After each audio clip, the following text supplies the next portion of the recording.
Welcome to News Trends. Pavan Kalyan గారు day 1 న్యూస్కి స్వాగతం.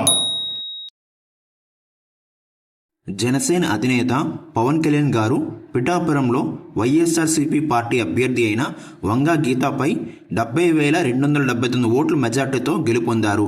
పవన్ కళ్యాణ్ గారికి 134,394 ఓట్లు వచ్చాయి. పవన్ కళ్యాణ్ అనే నేను 12 జూన్ 2024న ఆంధ్రప్రదేశ్ గవర్నర్ చేతుల మీదుగా శ్రీ కొణిదెల పవన్ కళ్యాణ్ గారు తన ప్రమాణ స్వీకారం మంత్రిగా చేశారు.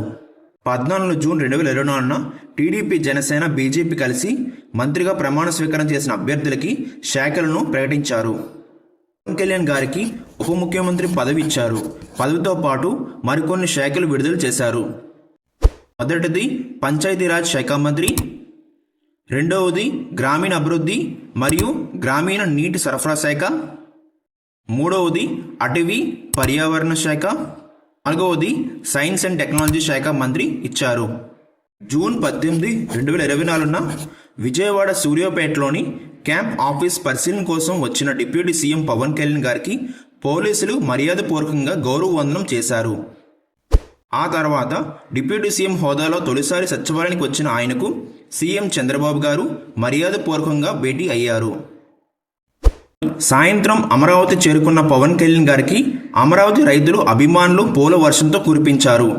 థ్యాంక్స్ పవన్ కళ్యాణ్ గారు అని బోర్డుతో అమరావతిలోకి స్వాగతం పలికారు. ఓ అభిమాని రైతు తన కష్టకాలంలో ఉన్నప్పుడు పవన్ కళ్యాణ్ గారు అండగా నిలవడంతో చెక్కతో చేసిన నాగలిని బహుకరించారు. మరుసటి రోజు 19 జూన్న తన చాంబర్ చేరుకున్న పవన్ కళ్యాణ్ గారికి 9:30 వేద పండితులు పూజలు చేసి ఆశీర్వచనాలతో బాధ్యతలు చేపట్టారు.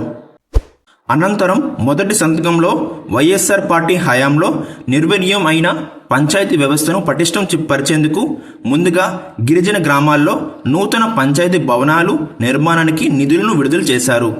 రెండో సంతకంలో గ్రామ స్వరాజ్యం సాధనకు తొలి అడుగు వేశారు మరియు ఉపాధి హామీ పథకాన్ని ఉద్యానవన సంబంధిత పనులకు అనుసంధానించి నిధులు మంజూరు చేశారు. 2019లో ఆయన ఇచ్చిన మాట నిలబెట్టుకున్నారు. మధ్యాహ్నం 12:30 గంటలకు గ్రూప్ 1, గ్రూప్ 2 అధికారులతో భేటీ అయ్యారు. అనంతరం పంచాయతీరాజ్ అధికారులతో సమీక్షించిన డిప్యూటీ సీఎం పవన్ కళ్యాణ్ గారు పలు ప్రశ్నలను అడిగి తెలుసుకున్నారు. దాంట్లో మొదటిది, ఉపాధి హామీ కూలీల వేతనాలు చెల్లింపులో ఆలస్యానికి కారణం ఎవరు? రెండవది, పంచాయతీలకు సమాంతరంగా సచివాలయ ఏర్పాటు అవసరం ఎందుకొచ్చింది? మూడవది, సర్పంచులకు వాటిపై నియంత్రణ లేకపోతే ఎలా? ఆర్థిక సంఘం నిధులు పంచాయతీలకు నేరుగా ఎందుకు ఇవ్వట్లేదు అని ప్రశ్నించారు. అతి త్వరగా సమాధానం ఇవ్వాల్సిందిగా ఆదేశించారు.